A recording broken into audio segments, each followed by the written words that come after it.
만약에 만약에 지금 1월부터 3월까지 이제 마지막 날들을 각 달의 마지막 날들을 담는 거고요. 그리고 2월은 따로 28일이래요. 그래서 저는 처음에는 이렇게 해볼게요. 원스의 엔드 데이즈가 맞겠죠. 일단 리스트를 만들어서 뭐 1월은 31일, 2월은 28일, 3월은 31일이죠. 31일 이렇게 담고 출력을 할 때는 어떻게 하면 돼요? 원래는 리스트 쓸 때는 month end days에 0번째 1번째 2번째 이렇게 하면 되잖아요. 그죠? 그러면은 각각의 밸류들을 뽑아낼 수 있어요. 각각의 밸류들을 뽑아낼 수 있지만 지금 이렇게 1월, 2월, 3월 이런 식으로 뽑아내는 게 더 우리한테는 좋겠죠. 왜냐면 방번호를 기억하지 않아도 내가 딱히 이 28이라는 녀석이 몇 번째 인덱스에 있다 이런 거를 기억하고 싶지 않은 거잖아요. 그렇죠? 안 와도 충분히 할 수가 있는 거죠. 이 리스트 말고 여기 뭐 1월에 대한 데이터, 2월에 대한 데이터, 3월에 대한 데이터 이런 식으로 뽑아낼 수 있게끔요. 얘는 라벨링이 자동으로 되는 거죠. 방번호 라벨링, 넘버링이라고도 하고 뭐 이제 방번호를 자기가 알아서 붙여 넣는 거잖아요. 그죠? 그래서 내가 만약에 뭐 1월에 마지막 날이 31일이라서 0번째에 넣고 2월에 마지막 날이 28일이라서 1번째에 넣고 이런 거를 기억해야 되는 거죠. 이런 식으로 이제 출력을 하게 된다면.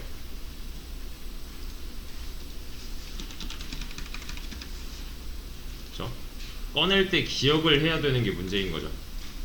대신에 이런 리스트 말고 이제 얘를 한 번 더 이용해서 to라고 하겠습니다.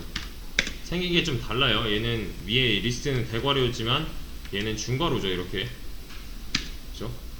중괄호 하고 이 사이에 엔터 하면은 자기 알아서 이렇게 떨어뜨려 놔요. 뭐 굳이 이렇게 안 하고 한 줄에 다 써도 되지만 이렇게 자동으로 해주는 거를 이용을 하세요. 그래서 이제 1월에 대한 데이터는 31이다.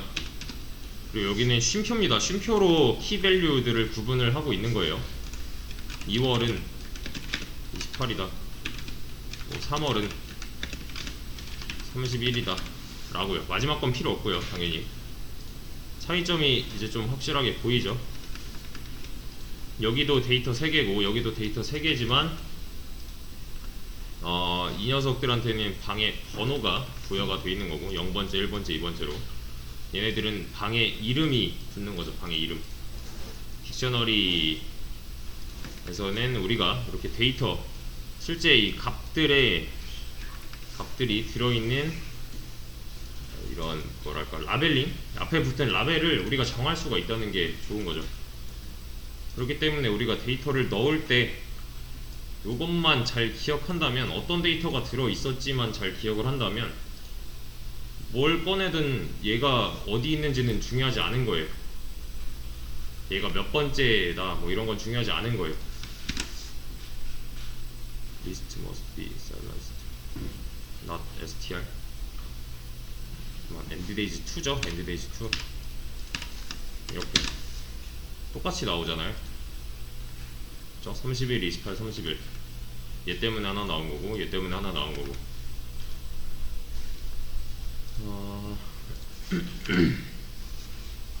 그래서 리스트였고요. 얘는 딕셔너리였어요. 딕셔너리. 얘는 대괄호고요. 얘는 중괄호고. 그래서 다시 한번 정리를 좀 해보자면은 리스트 장점. 얘는 데이터 넣을 때 편하다. 단점은 뭐예요 그럼? 리스트의 단점. 데이터의 요소의 요소의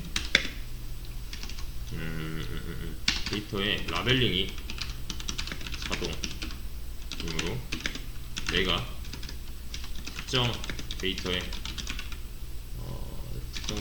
위치를 기억해야 한다. 가 되겠죠.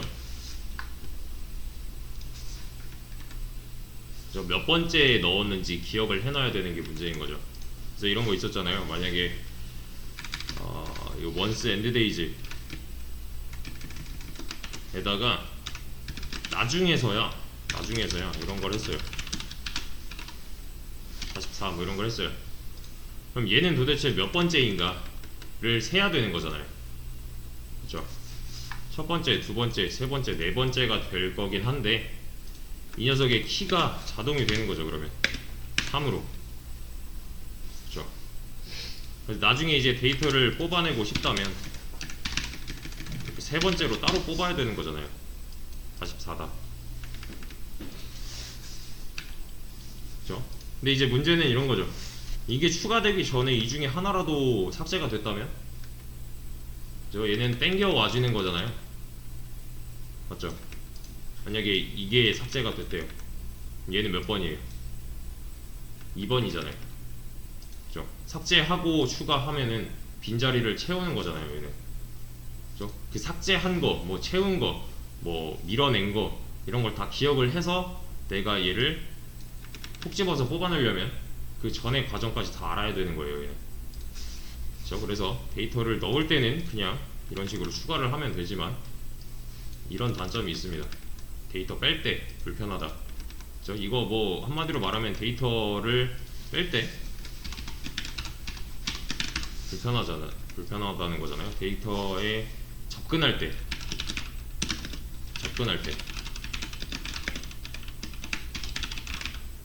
되는 거죠. 그죠? 이에 반해서 딕셔너리의 장점은 뭐예요? 리스트 단점이죠. 얘는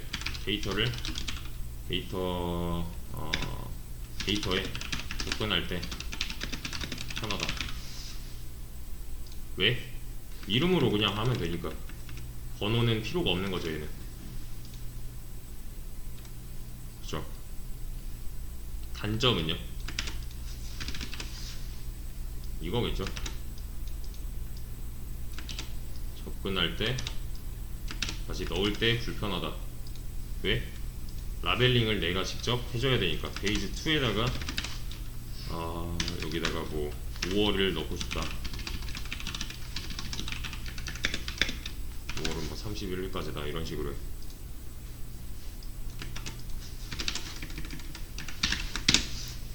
이렇게 해야 30일이 또 나오잖아요.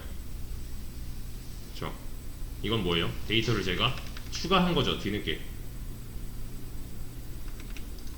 그쵸? 대신에 요거는 제가 임의로 정한 거죠.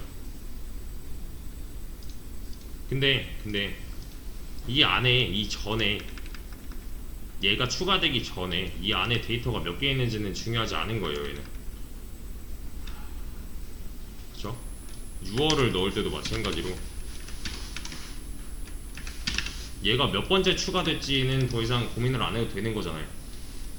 그죠? 얘처럼 번호로 작동할 게 아니기 때문에 데이터 뺄 때는 요 키값만 알면 돼요.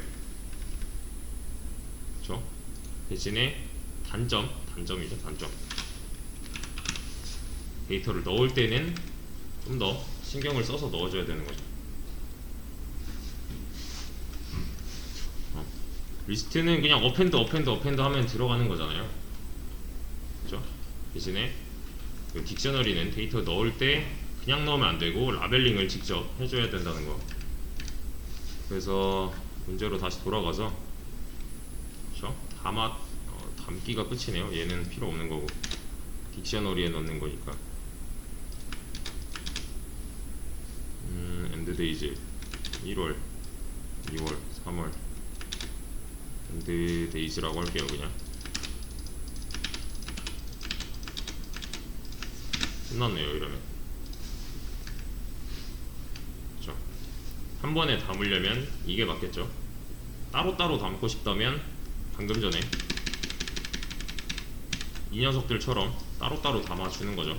얘가 이제 빈 칸인 거고, 빈 딕셔너리인 거고, 얘네들을 따로따로 담는 방법. 네. 그리고 풀었으면은 이렇게 확인을 꼭 해보셔야 되는 거 아시죠? 뭐가 어디에 어떻게 들어있구나를 눈으로 직접 보셔야 돼요. 일단 얘는 여기까지